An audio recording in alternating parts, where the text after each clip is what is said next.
Pro tip, if you have dumb like this hanging from the ceiling of the room you're working on, maybe hang something from the corner down to remind you that it's there, because if you're focused on the floor and trying to get things done, you're gonna stand up and possibly hit your head. Oh look, there's still, my hair is still stuck to it.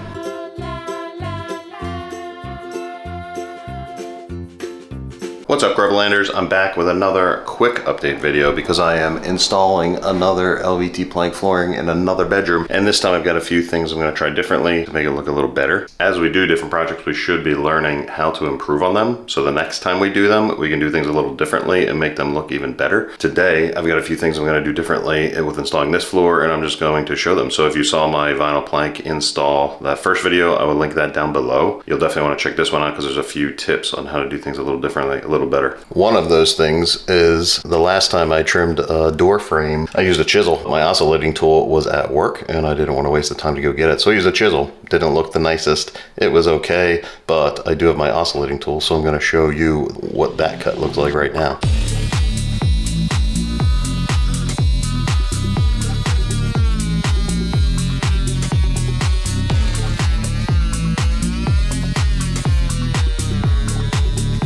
Nice! Another pro tip for all you DIYers is, if you're doing any plumbing, like I had to do here, on the other side of this wall is a bathroom. I replaced the plumbing that feeds the shower here. So all of that stuff is behind a solid wall, so you end up having to cut out the wall. So what I did was make a removable panel. This is construction paint still, so that's why when I painted this white, it doesn't match. But alas, removable panel here, so if you ever have plumbing issues again, you can just take it off. And then if anybody decides to paint this closet, you just paint that all the same color, and you have a removable panel to easily access plumbing again. I'm all about easy access.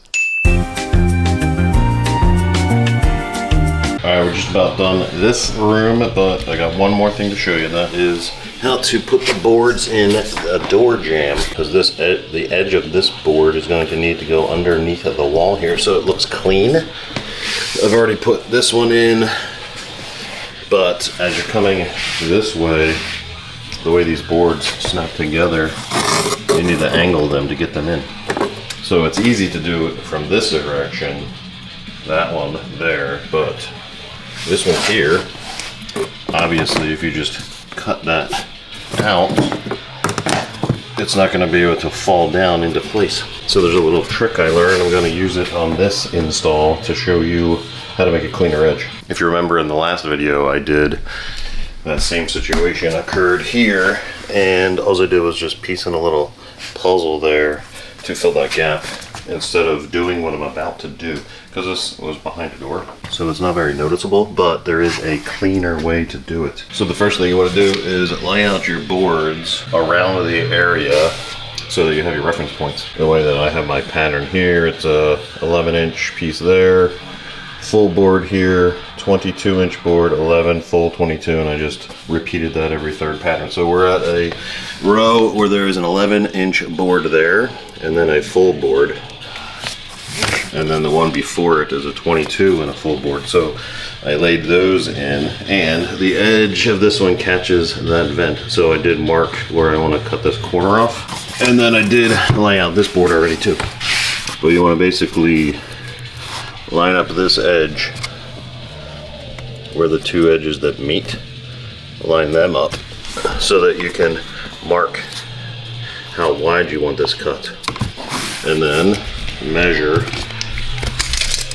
how deep you want it to go underneath that wall, all the way to the finished edge here, covering over that lip, because that's going to get covered when you snap it into place. And that measurement is here. And you want to measure again from that finished edge, not that little edge that's sticking out. The finished edge to there. And then I'm going to cut my corners because I don't want to risk having the corners sticking out and being visible. So we're going to round this off on these corners and see how it looks.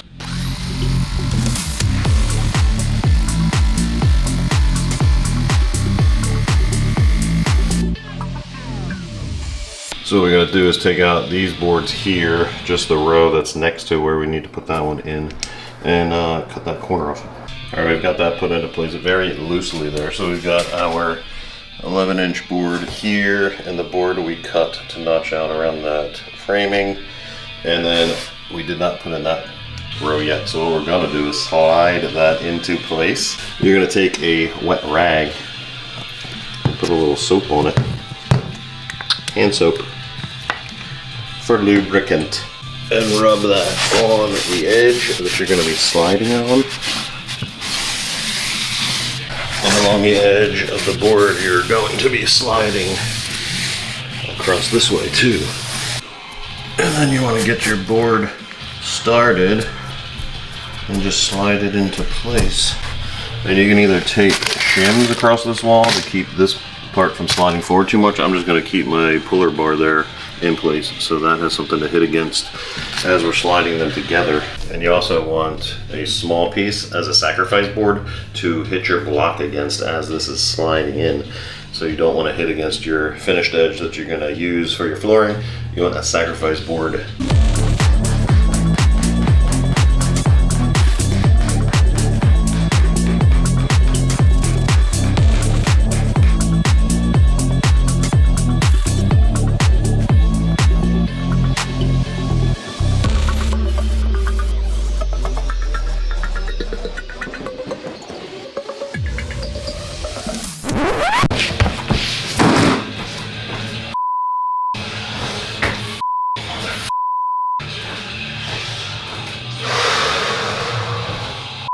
Me.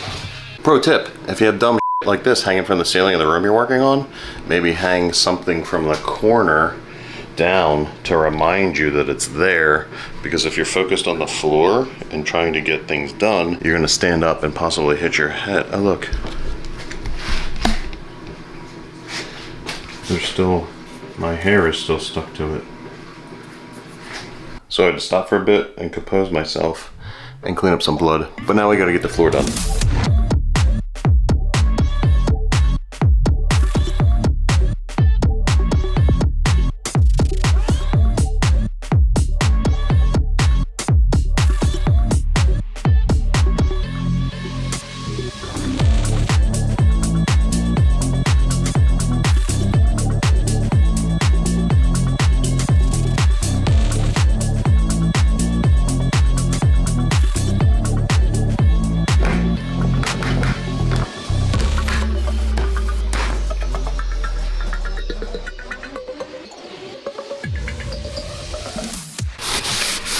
Alright, it's all slid into place.